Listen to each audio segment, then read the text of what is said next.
골프장 잔디의 비밀. 안녕하세요. 알아두면 쓸모있는 식물 지식입니다. 여러분, 주말에 골프장 가보신 적 있으신가요? 아니면 TV에서 골프 중계를 보신 적이라도 있으실 거예요. 그때 눈에 들어오는 것, 바로 초록빛 융단처럼 깔린 완벽한 잔디밭이죠. 그런데 혹시 생각해 보신 적 있으세요? 저 잔디는 누가 관리할까? 왜 어떤 곳은 잔디가 짧고 어떤 곳은 긴 걸까? 비 오는 날에도 물을 뿌리는 이유는 뭘까? 오늘은 우리가 무심코 지나쳤던, 하지만 알고 나면 정말 놀라운 골프장 잔디의 비밀을 파헤쳐 보려고 합니다. 특히 골프장의 잔디를 지키는 사람들, 바로 그린키퍼라는 직업에 대해 깊이 있게 들여다볼 건데요.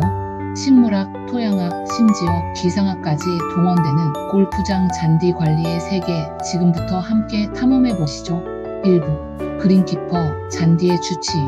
골프장에 가면 새벽부터 작은 차를 타고 다니면서 잔디를 깎는 분들을 본 적 있으실 겁니다. 바로 그린키퍼인데요. 많은 분들이 단순히 잔디만 깎는 관리인 정도로 생각하시지만 실제로는 전혀 다릅니다. 그린키퍼는 토양학자이자 식물학자이고 기상학자입니다. 먼저 토양을 봅시다. 그린키퍼는 매일 흙의 산도, 즉 pH를 측정합니다.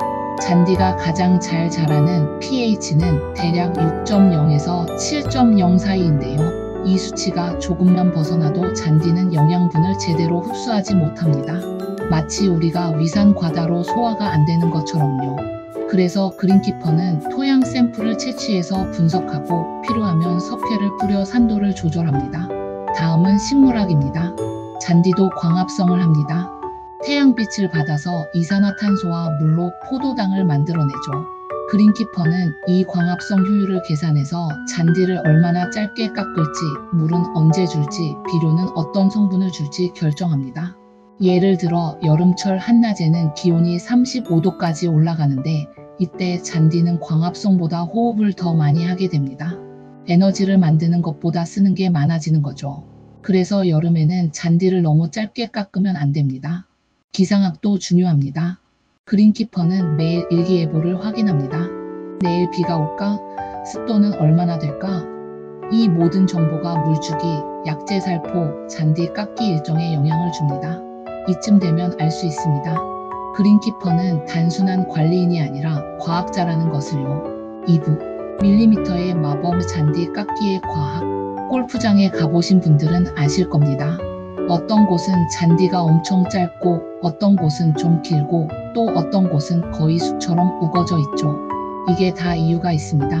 먼저 그린, 즉 홀이 있는 그곳의 잔디는 보통 3mm에서 5mm로 유지됩니다. 우리가 쓰는 자의 1mm 눈금, 그 정도예요. 왜 이렇게 짧게 깎을까요? 골프공이 굴러가야 하니까요. 그린에서는 공을 쳐서 홀에 넣는 퍼팅을 하는데 잔디가 길면 공이 제대로 안 굴러갑니다. 그런데 문제가 생깁니다. 잔디를 짧게 깎으면 잎의 표면적이 줄어들어서 광합성을 할 수 있는 면적이 작아집니다. 그래서 그린의 잔디는 골프장에서 가장 스트레스를 많이 받는 식물입니다.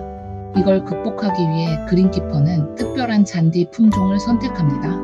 크리핑 벤트그래스라는 품종인데요. 이 잔디는 짧게 깎아도 잘 견디고 옆으로 기면서 빈 공간을 빠르게 메우는 특성이 있습니다.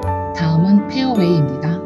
여기는 보통 10mm에서 15mm로 관리합니다. 페어웨이에서는 클럽으로 공을 쳐야 하는데 잔디가 너무 짧으면 클럽이 땅에 직접 닿아서 손목에 충격이 오고 너무 길면 공이 제대로 안 날아가죠. 마지막으로 러프는 30mm 이상, 심지어 50mm까지도 길러놓습니다. 왜냐고요? 일부러 어렵게 만들기 위해서예요. 골프는 정확성의 게임입니다. 러프에 공이 빠지면 잔디가 길어서 공을 제대로 치기 힘들어집니다. 이게 바로 난이도 조절인 거예요. 놀라운 과학이 하나 더 숨어 있습니다. 골프공이 그린에서 굴러갈 때 잔디가 1mm만 길어져도 공의 속도가 눈에 띄게 달라집니다. 그래서 프로 토너먼트에서는 그린 속도를 스팀프미터라는 도구로 측정합니다. 그린키퍼는 매일 아침 이걸로 그린 속도를 재고 필요하면 롤러로 그린을 눌러서 속도를 조절합니다. 골프장의 잔디 길이는 아무렇게나 정해진 게 아니라 철저히 계산된 과학의 결과물입니다. 3부. 물 한 방울의 타이밍 관수 관리의 비밀. 집에서 화분에 물 주실 때 언제 주시나요? 보통 흙이 말랐을 때 주시죠? 골프장도 비슷하지만 훨씬 복잡합니다. 골프장은 엄청난 양의 물을 씁니다. 18홀 규모의 골프장 하나를 유지하려면 여름철에 하루 1000톤에서 1500톤의 물이 필요합니다. 일반 가정집 물탱크가 보통 1톤 정도니까 가정집 전체가 하루에 쓰는 물의 양과 비슷해요. 그런데 중요한 건 양이 아니라 타이밍입니다. 첫 번째 원칙, 새벽에 물을 줍니다. 보통 새벽 4시에서 6시 사이죠. 낮에 물을 주면 기온이 높아서 물이 금방 증발해버립니다. 햇볕이 강하면 물방울이 렌즈 역할을 해서 잎을 태울 수도 있어요. 또 낮에 물을 주면 습도가 올라가서 곰팡이병이 생기기 쉽습니다. 새벽에 물을 주면 증발이 적고 잔디가 아침 햇살을 받으면서 서서히 마를 수 있습니다. 두 번째 원칙, 깊게 드물게 줍니다. 잔디 뿌리가 물을 찾아서 땅속 깊이 내려가게 만들어야 하거든요. 매일 표면에만 물을 주면 뿌리가 깊이 내려갈 필요를 못 느낍니다. 그러면 뿌리가 얕게 퍼져서 여름 가뭄이나 겨울 추위에 약해지죠. 이걸 심근효과라고 합니다. 뿌리를 깊게 만드는 효과죠. 실제로 건강한 골프장 잔디의 뿌리는 땅속 30cm 이상까지 뻗어 있습니다. 세 번째 원칙, 구역별로 다르게 줍니다. 그린, 페어웨이, 러프는 필요한 물의 양이 다릅니다. 그린키퍼는 토양 수분 센서를 땅속에 설치해서 실시간으로 수분량을 모니터링합니다. 마치 스마트팜처럼요. 여기서 재미있는 과학 지식 하나 더. 식물은 물을 흡수할 때 삼투압을 이용합니다. 뿌리 세포 안의 농도가 바깥쪽 흙의 농도보다 높으면 물이 자동으로 안쪽으로 들어옵니다. 그런데 만약 흙에 비료를 너무 많이 주면 바깥쪽 농도가 더 높아져서 오히려 물이 식물 밖으로 빠져나갑니다. 이걸 역삼투라고 해요. 그래서 그린키퍼는 비료를 줄 때도 물 주기를 함께 고려합니다. 집에서 화분 키우시는 분들도 마찬가지입니다. 흙 표면만 보지 말고 손가락을 한 마디 정도 깊이 넣어서 속까지 확인해 보세요. 표면은 말랐어도 속은 축축할 수 있거든요. 4부. 잔디의 식단표. 비료의 과학. 사람에게 탄수화물, 단백질, 지방이 필요하듯이 잔디에게도 필수 영양소가 있습니다. 바로 질소, 인, 칼륨이죠. 비료 포대를 보면 20-10-15 이런 식으로 숫자 3개가 적혀 있습니다. 질소 20%, 인 10%, 칼륨 15%가 들어있다는 뜻이에요. 그린키퍼는 이 비율을 계절과 잔디 상태에 따라 조절합니다. 먼저 질소입니다. 질소는 잎을 푸르게 만들고 성장을 촉진합니다. 식물의 엽록소를 만드는 핵심 성분이 질소예요. 특히 봄철에는 질소 비료를 많이 줘서 새싹이 힘차게 돋아나도록 돕죠. 그런데 질소를 너무 많이 주면 문제가 생깁니다. 잎만 무성하게 자라고 뿌리는 약해집니다. 그러면 병에 걸리기 쉽고 더위나 추위에도 약해집니다. 그래서 여름철에는 질소를 줄입니다. 다음은 인입니다. 인은 뿌리를 튼튼하게 만들고 세포 분열을 돕습니다.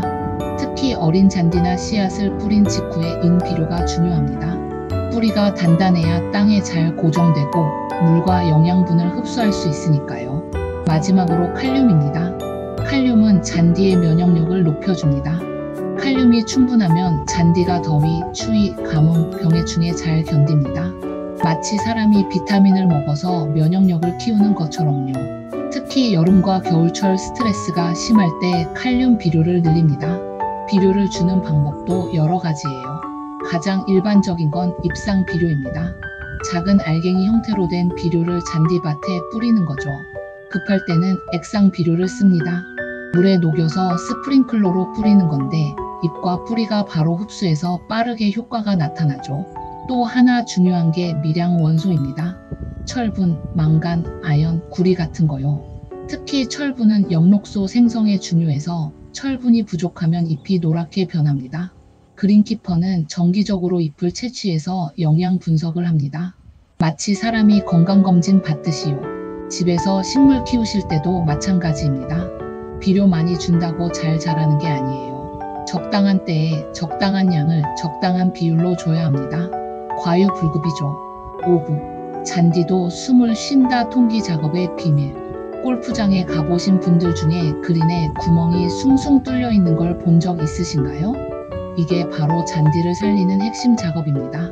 에어레이션, 우리말로는 통기 작업이라고 합니다. 왜 구멍을 뚫을까요? 잔디도 숨을 쉬어야 하니까요. 잔디밭은 수많은 골퍼들의 발걸음과 카트로 끊임없이 눌립니다. 하루에 수백 명이 밟고 지나가는 거죠. 그러면 흙이 점점 단단해집니다. 흙이 단단해지면 공기가 통하지 않습니다. 잔디 뿌리는 산소가 필요한데 공기가 안 들어오니까 숨을 못 쉬는 거예요. 또 물도 잘 안 스며들어서 표면에만 고여 있게 됩니다. 결국 뿌리가 약해지고 잔디가 점점 죽어갑니다. 이걸 막기 위해 그린키퍼는 정기적으로 통기 작업을 합니다. 보통 봄과 가을 1년에 2번 정도 하는데요. 특수한 기계를 써서 잔디밭에 구멍을 뚫습니다. 구멍의 크기는 보통 지름 1cm, 깊이 10cm 정도예요. 통기 작업에는 두 가지 방법이 있습니다. 첫 번째는 코어링입니다. 원기둥 모양의 날이 땅을 파고 들어가서 흙을 뽑아내는 방식이죠. 이 방법의 장점은 효과가 확실하다는 겁니다. 단점은 잔디밭이 한동안 울퉁불퉁해진다는 거예요. 두 번째는 스파이킹입니다. 뾰족한 날로 그냥 구멍만 뚫는 방식이에요. 이건 코어링보다 효과는 약하지만 잔디밭이 덜 망가져서 자주 할 수 있습니다.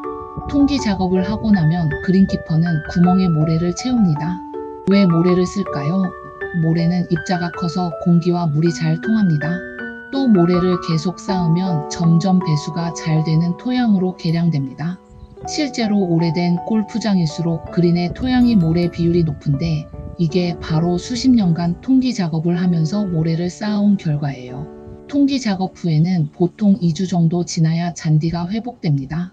골퍼들은 통기 작업을 싫어하지만 이 작업이 없으면 몇 년 안에 그린이 죽습니다. 장기적으로는 꼭 필요한 일이죠. 집에서 화분 키우실 때도 비슷합니다. 오래된 화분은 흙이 딱딱하게 굳어있죠. 그럴 때 나무 젓가락으로 구멍을 여러 개 뚫어주세요. 공기가 통하면서 뿌리가 훨씬 건강해집니다. 6분. 보이지 않는 전쟁 병해충 방제.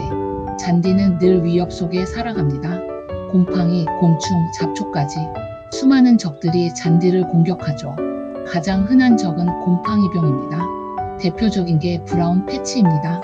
이름 그대로 갈색 반점이 동그랗게 생기는 병이에요. 이 병의 원인은 리족토니아라는 곰팡이인데요. 온도 25도 이상, 습도 85% 이상일 때 폭발적으로 번집니다. 또 하나 무서운 게 피티움 블라이트입니다. 이건 더 빠르게 번져서 하룻밤 사이에 그린 전체를 망가뜨릴 수 있어요. 그린키퍼는 어떻게 대응할까요? 먼저 예방입니다. 습도를 낮추기 위해 통풍을 좋게 만들고 예방용 살균제를 정기적으로 살포합니다. 문제는 곰팡이도 진화한다는 겁니다. 같은 약을 계속 쓰면 내성이 생겨서 약이 듣지 않아요. 그래서 약의 종류를 돌아가며 바꿨습니다. 곤충도 큰 문제입니다. 군뱅이는 가장 흔한 해충인데요. 딱정벌레의 애벌레입니다. 땅속에서 잔디 뿌리를 먹으면서 자라는데 한 마리가 하루에 뿌리 수십 개를 먹어치웁니다. 군뱅이 피해를 입은 잔디는 뿌리가 없어서 손으로 잡아당기면 카펫처럼 벗겨지죠. 잡초도 골칫거리입니다. 특히 클로버, 민들레, 질경이 같은 광역 잡초는 번식력이 강해서 금방 퍼집니다. 그린키퍼는 선택적 제초제를 씁니다. 잡초는 죽이지만 잔디는 안전한 약이에요. 대부분의 잡초는 광엽식물이고 골프장 잔디는 화분과 식물이라서 특정 화학물질에 대한 반응이 다릅니다. 최근에는 친환경 방제에 관심이 높아지고 있습니다. 화학 약재를 줄이고 천적을 이용하거나 생물학적 방제를 시도하는 거죠. 예를 들어 곰팡이병을 막기 위해 유익한 미생물을 토양에 투입합니다. 또 해충을 잡기 위해 새들을 유인하기도 합니다. 7부. 계절의 마법사 사계절 잔디 관리. 한국은 사계절이 뚜렷한 나라죠. 그래서 골프장 관리도 계절마다 완전히 달라집니다. 봄은 만물이 소생하는 계절이지만 그린키퍼에게는 가장 바쁜 시기예요. 겨울 동안 잠들어 있던 잔디를 깨워야 합니다. 눈이 녹고 땅이 풀리면 가장 먼저 통기 작업을 하고 질소 비료를 충분히 줘서 새싹이 힘차게 돋아나도록 복조. 또 겨울 동안 죽거나 약해진 부분에 씨앗을 뿌려서 보수합니다.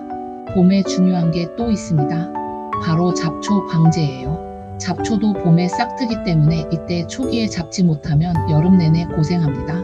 여름은 잔디에게 가장 혹독한 시기입니다. 무더위, 장마, 태풍까지 온갖 스트레스가 몰려오죠. 한국의 여름은 낮 기온 35도, 밤 기온 25도, 습도 80%. 이런 환경에서는 잔디가 광합성보다 호흡을 더 많이 해서 에너지가 고갈됩니다.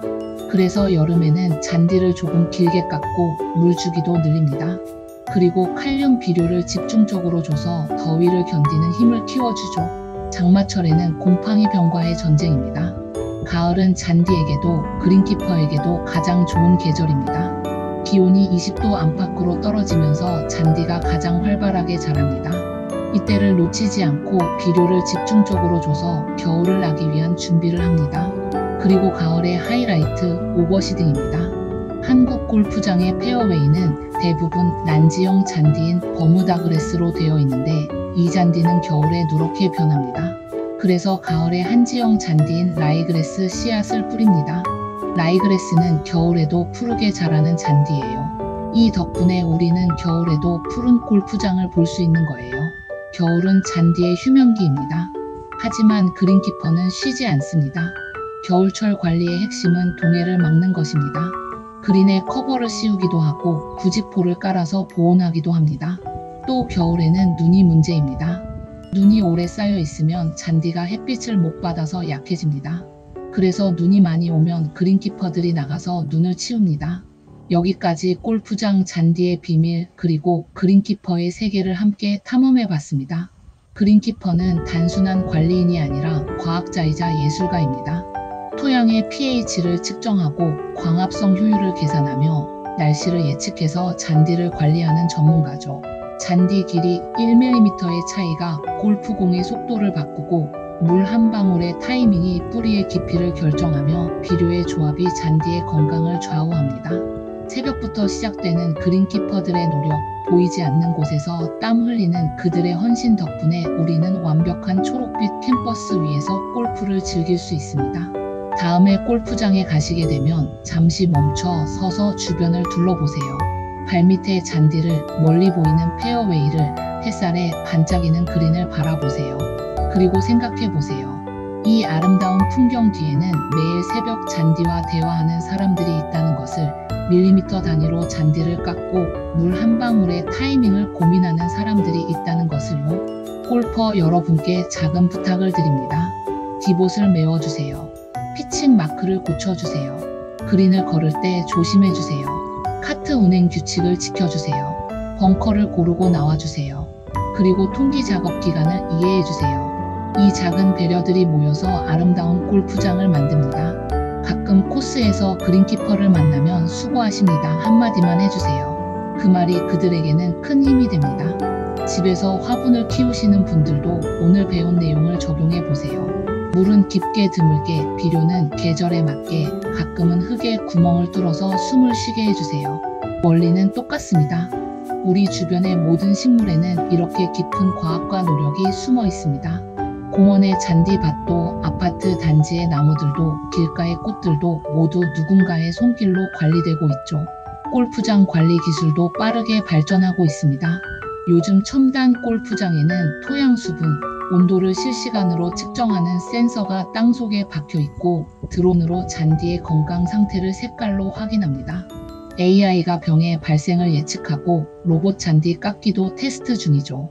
하지만 기술이 아무리 발전해도 그린키퍼의 역할은 사라지지 않을 것입니다. 왜냐하면 골프장은 살아있는 생명체이고 매일 다른 상황이 펼쳐지기 때문입니다. 센서가 데이터를 주고 AI가 분석을 해줘도 결국 최종 판단은 사람이 해야 합니다. 환경 문제도 중요해지고 있습니다. 골프장은 많은 물과 비료, 농약을 사용하기 때문에 환경 부담이 큽니다. 그래서 요즘은 친환경 골프장이 대세입니다. 빗물을 모아서 재활용하고 화학 비료 대신 유기농 비료를 쓰고 농약을 줄이고 생물학적 방제를 늘리는 거예요. 일부 골프장은 아예 유기농 인증을 받기도 합니다. 미래의 그린키퍼는 더욱 전문화될 것입니다.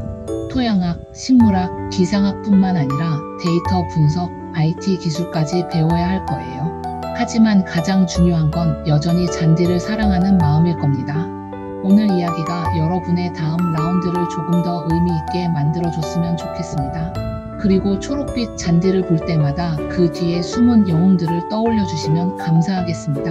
끝으로 전국의 모든 그린키퍼 여러분께 박수를 보냅니다. 여러분의 땀과 열정이 만들어낸 초록빛 무대 위에서 오늘도 많은 사람들이 행복한 시간을 보내고 있습니다. 알아두면 쓸모있는 식물 지식, 오늘은 여기까지입니다. 다음 시간에는 또 다른 흥미로운 식물 이야기로 찾아뵙겠습니다. 구독과 좋아요, 알림 설정 부탁드리고요. 여러분의 소중한 댓글도 기다리겠습니다. 혹시 알고 싶은 식물 이야기가 있다면 댓글로 남겨주세요. 그럼 다음에 또 만나요. 여러분, 오늘도 초록빛 하루 되세요.